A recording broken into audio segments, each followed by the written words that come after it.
Hi everyone, it's Alexa from Nurses Notes 101. Back at it. I'm filming this on May 25th.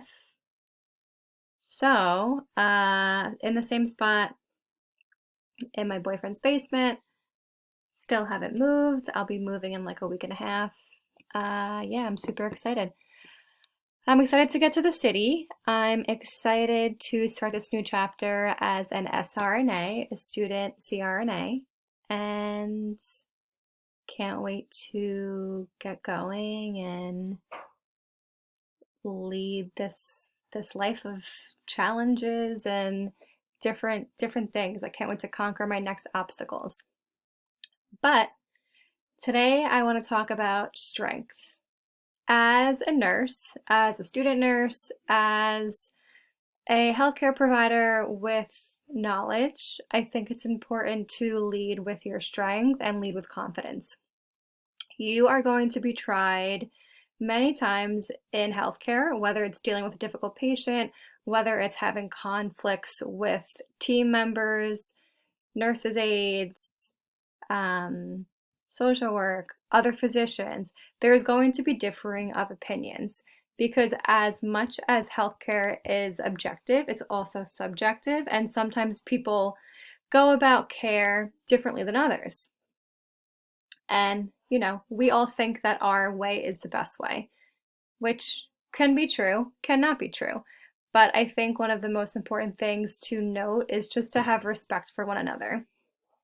So, with my experience of being in a hospital, I worked in a hospital setting for over 10 years. I first started as a secretary in 2013, and that was like my first taste of a hospital institution. It was definitely very difficult juggling the phones, talking to physicians, getting to know everyone, and memorizing like all this material and phone calls and going to pharmacy and figuring out where things were. So that has its own challenges. But as a nurse, we need to have strength in different instances.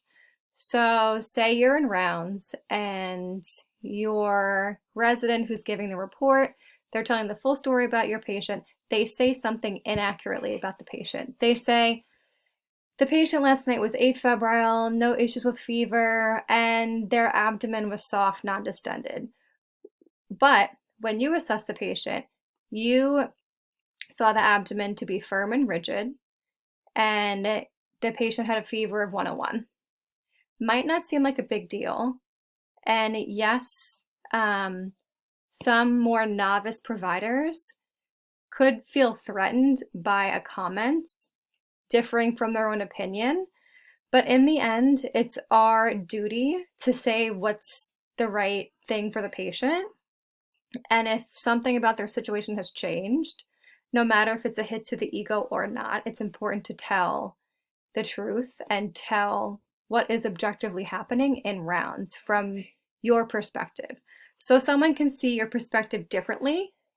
I can think the abdomen is firm and distended, and they can say, you know what, it's distended, but it's not firm. So as much as characteristics of things are supposed to be objective, sometimes people have different considerations of what one instance is versus another. But what I'm trying to say here is strength in your conviction is important. A doctor or any provider, any kind of healthcare individual is not going to slight you and call you out if what you're saying is for the benefit of the patient and if you're advocating for the patient. They're not going to say, oh, Alexa, like, no, it's it's distended, it's not firm, and don't say that again. Like, they'd be like, oh, you know what, I think it is, less firm than you're saying, but thank you for bringing it up, because they know that you're really advocating for the patient. So I think it's very important to have that strong voice and confidence in rounds and when you're talking about your patient. It shows the individuals that you're working with that you're serious about this and that you're really looking after the patient. And people want to work with a nurse who is okay to object to what they're saying. They don't want someone just being a yes man and saying, oh, okay, like whatever the doctor says goes. Even though I'm sure sometimes they don't want confrontation, I think it's important to voice your opinion when it needs to be voiced, when you think that something isn't done in the best case scenario. Along with confidence in rounds and respect, I think it's important to be confident in yourself. So one of the things I know as a novice nurse, a lot of us are scared to do rounds. It's hard to say the patient scenario and their story about why they came in, where they are now, what their problem is, secondary to what, related to what are the running issues. With this, what has helped me is think less about yourself when you're in rounds and think more about the patient. So you're just trying to convey what's going on with the patient clearly and objectively. It's not about how you look. It's not about how you sound. Yes, it can be anxiety provoking because rounds is sometimes a lot of people. It can be more than 10 people at some points, but it's important to be clear and concise and kind of just like take a deep breath before rounds start and say what you have to say and say the important facts. One of the things that have helped me the most to get a clear report for my physicians is I would look at, if they're a new admission, I'd look at the ED triage note and just kind of read off what they were originally admitted for with their history. So let's say the patient has a history of HIV, COPD, something big like that is really going to affect their healthcare plan. So you want to say their age, their sex, what the situation at hand is. So it's like you're saying an S bar. So what their situation is at hand is. So they came in for shortness of breath, and then what their history is. So primary history of HIV and COPD.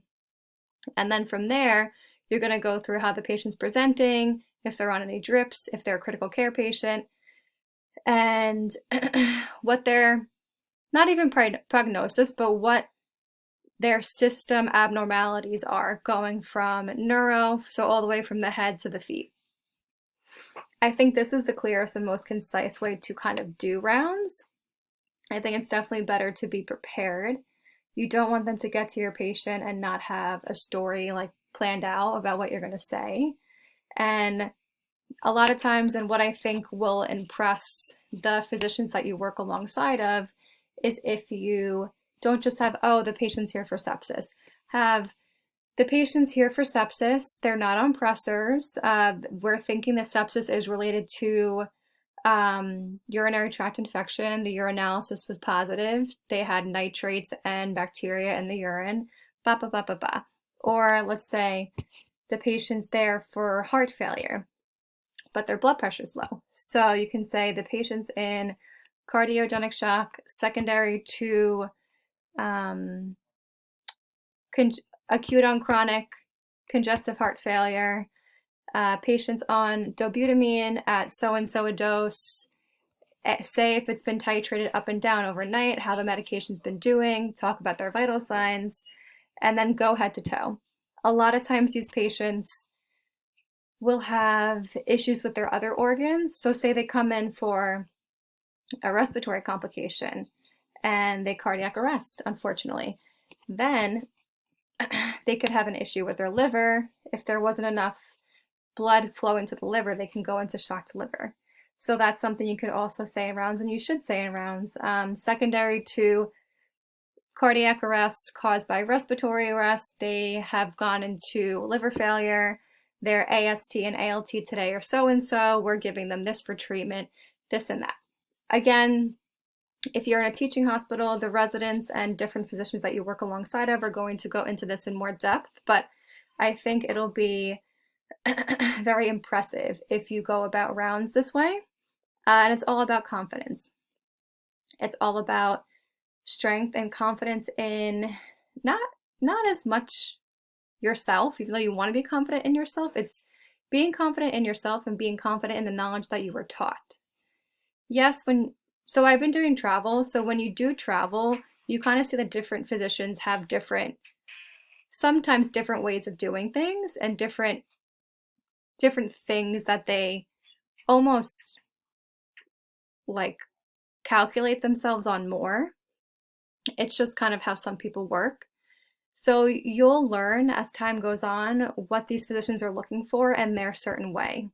And then you can bring with you to your travel assignments your own knowledge about what you've seen in the past and see if they agree with that or disagree. But it's very important to be confident in rounds, in your skill, and have strength. And remember that everything that you do is less focused on you and more focused on giving the best, most optimal care to your patient. All right, that's it for today. And thank you for watching Nurses Notes 101. Give a like and a follow.